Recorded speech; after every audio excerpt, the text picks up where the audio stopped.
ఓం సమర్థ సద్గురు సాయినాథ్ మహారాజ్కి జై. ఓం సాయిరామ్. మన బాబా కుటుంబ సభ్యులందరికీ నమస్తే అండి. హాయ్ ఫ్రెండ్స్, మీ అందరిపైన షిరిడీ సాయినాథుని ఆశీస్సులు ఉండాలని, మీరు ఎల్లప్పుడూ క్షేమంగా సంతోషంగా ఆరోగ్యంగా ఉండాలని, మీరు అనుకున్న పనులన్నీ నెరవేరాలని మనస్ఫూర్తిగా బాబాగారిని కోరుకుంటున్నానండి. ఇంక ఈరోజు వీడియోలో మన బాబాగారు ఏమంటున్నారంటే, తల్లి ఒక్కసారి వెంటనే నన్ను మాత్రమే తాకి చూడు, నీకు చాలా ముఖ్యమైన విషయం చెప్పాలమ్మా అని అయితే మన బాబాగారు అంటున్నారండి. ఫ్రెండ్స్, మన బాబాగారు మన కోసం ఏం చెప్పబోతున్నారో ఒక్కసారి బాబాగారిని తాకండి. బాబాగారు ఏం చెప్పబోతున్నారో బాబాగారి మాటల్లోనే తెలుసుకోండి ఫ్రెండ్స్. చిన్న రిక్వెస్ట్ అండి, మన వీడియోస్కి అయితే ఒక చిన్న లైక్ ఇవ్వండి.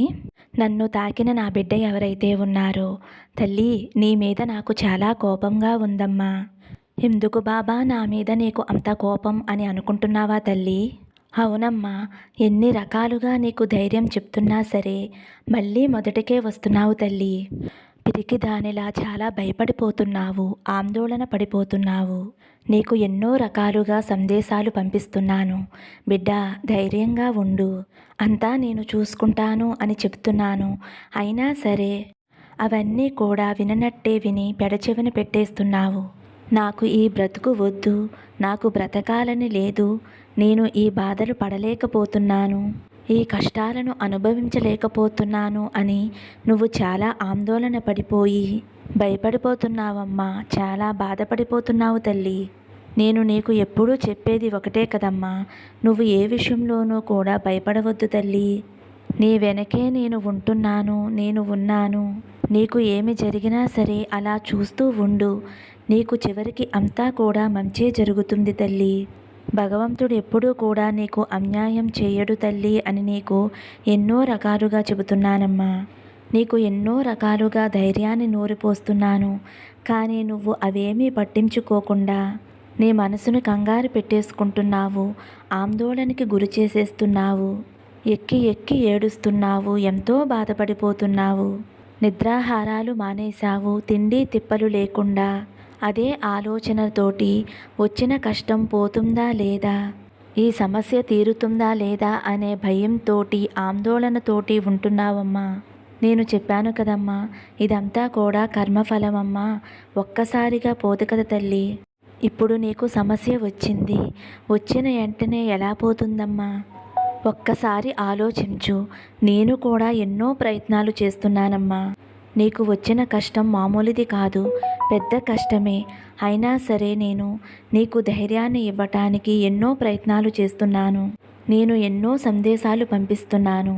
వాటిని విని నువ్వు ధైర్యంగా ఉంటావు అని, నీకు మంచి జరుగుతుంది అనే ఆలోచనలతో ధైర్యంగా ఉంటావు అని నీకు మంచి మాటలు చెబుతున్నాను.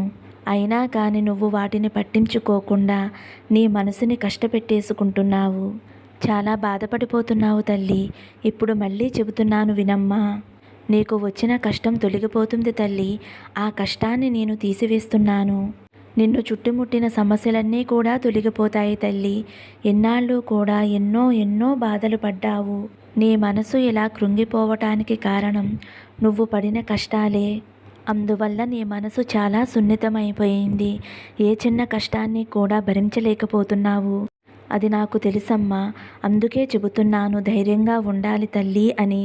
ఎందుకంటే నువ్వు ఎక్కువగా ఆందోళన పెట్టేసుకుని బాధపడిపోతే నువ్వు డిప్రెషన్లోకి వెళ్ళిపోతావు తల్లి. అప్పుడు నీ కుటుంబం ఏమవుతుందో తెలుసుకున్నావా?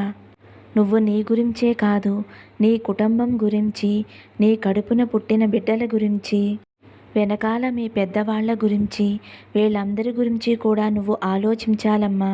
వాళ్ళందరూ బాగుండాలి అంటే ముందు నువ్వు బాగుండాలి. నువ్వు ఆరోగ్యంగా ఉండాలి, ధైర్యంగా ఉండాలి. మనోధైర్యం అన్నది చాలా ముఖ్యం తల్లి. ఇవన్నీ కూడా నీలో ఉండి నువ్వు ధైర్యంగా నిలబడి నీకొచ్చిన కష్టంతోటి పోరాడితే ఆ కష్టాలు తొలగిపోతాయి తల్లి. ఏదైనా సరే ఎదుర్కోవాలి. భయపడితే ప్రతిదీ కూడా భయపెడుతుంది. అదే నువ్వు వాటిని ఎదుర్కొంటే కష్టాలు సమస్యలు నిన్ను చూసి పారిపోతాయి. నువ్వు ధైర్యంగా సంతోషంగా ఉంటేనే నీ కుటుంబ సభ్యులు కూడా ధైర్యంగా సంతోషంగా ఉంటారమ్మా.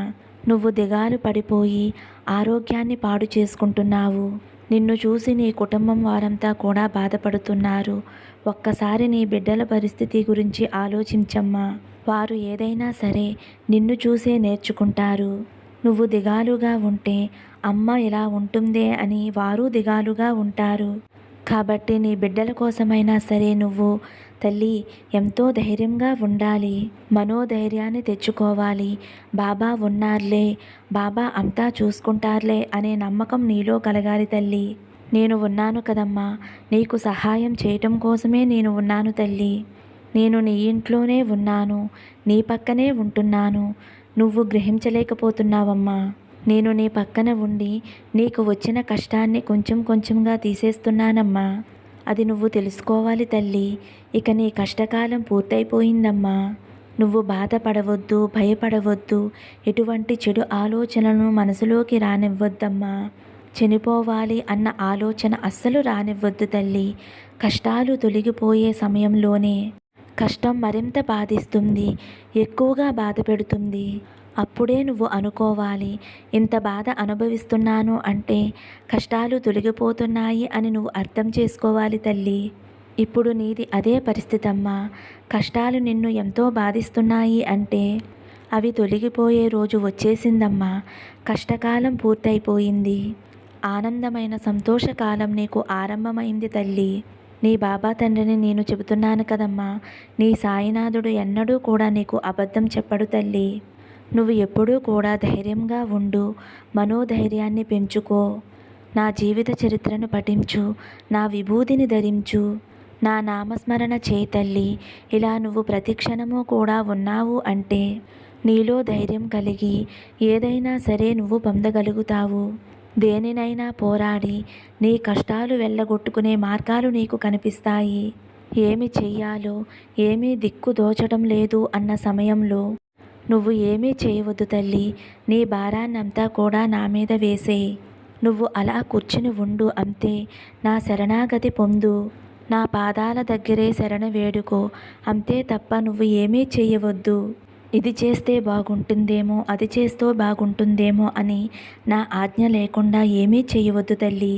నువ్వు ఏమన్నా చేయాలి అన్నా నా దగ్గర చీటీలు వేసి చెయ్యి తల్లి. నేను నీకు దాని ద్వారా చెబుతాను, తల్లి ఇది చెయ్యి, లేకపోతే వద్దు అని నీకు సమాధానం ఇస్తాను. దాని ప్రకారం చెయ్యి. లేదు వద్దు అంటే కనుక నువ్వు అలాగే నిశ్చలంగా కూర్చో తల్లి. మిగతాదంతా నేను చూసుకుంటానమ్మా. నీకు ఏం చేస్తే నీకు మంచి జరుగుతుందో అదే నేను నీకు చేస్తానమ్మా. ఇలా నా బిడ్డల జీవితాలలో, నా భక్తుల జీవితాలలో ఎంతోమందికి చేశానమ్మా. అలాంటప్పుడు నా బిడ్డవైన నీకు ఎలా చేయకుండా ఉంటాను చెప్పు తల్లి. నువ్వు నా బిడ్డవేనమ్మా. బాబా చేయడేమోనన్న అనుమానం అస్సలు వద్దు. అపోహలు పెట్టుకోవద్దు. ధైర్యంగా నీ కాళ్ళ మీద నువ్వు నిలబడి ఉండు తల్లి. నీకు అంతా మంచే జరిగేలా నేను చూసుకుంటానమ్మా. చెప్పాను కదమ్మా, మీ కష్టకాలం పూర్తయిపోయింది అని. ఇక ఆనందాలు, సంతోషాలే మీ జీవితాల్లో ఉంటాయి. నీ బిడ్డల భవిష్యత్తు కూడా ఎంతో బాగుంటుందమ్మా. వారు మంచి స్థాయిలో ఉంటారు. వారికి ఎలా ఉంటే వారి జీవితం బాగుంటుందో అలా ఉండేలా నేను చేస్తాను. నువ్వు ఏమీ బెంగ పెట్టుకోవద్దు. ఈ కష్టాలు, సమస్యలు చూసి భవిష్యత్తే లేదా అని బెంగ పెట్టేసుకుంటున్నావమ్మా. భయపడిపోతున్నావు. అలాంటిదేమీ లేదమ్మా. కష్టాలు ఎప్పుడూ కూడా శాశ్వతం కాదు తల్లి. అవి తొలగిపోతాయి. వాటి స్థానంలో సంతోషాలు వస్తాయి. ఇది ఒక్కటే గుర్తుపెట్టుకుని ధైర్యంగా, సంతోషంగా ఉండు. మీ బాబా ఉన్నాడు కదమ్మా. నీ బాబా ఉండగా నీకు భయమెందుకు? అంతా నేను చూసుకుంటాను. మరి నేను పంపించిన ఈ సందేశం విని నీ మనసును ప్రశాంతత చేసుకుంటావు అని నేను అనుకుంటున్నాను తల్లి. ఫ్రెండ్స్, మన బాబాగారు అందించిన సందేశం విన్నారు కదండి. మన బాబాగారు ఏం చెప్పినా మన మంచి కోసం, మన సంతోషం కోసమే చెబుతారు కదండి. అటువంటి ఈ సందేశం మీకు నచ్చితే కనుక ఒక చిన్న లైక్ ఇవ్వండి ఫ్రెండ్స్. అలాగే ఫస్ట్ టైం చూసేవారైతే మన బాబా భక్తి ఛానల్ తప్పకుండా సబ్స్క్రైబ్ చేసుకుని సపోర్ట్ చేయండి. సర్వే జన సుఖినో భవంతు. సమస్తం సద్గురు సాయినాథార్పణమస్తు. శుభం భవతు. జై సాయిరామ్.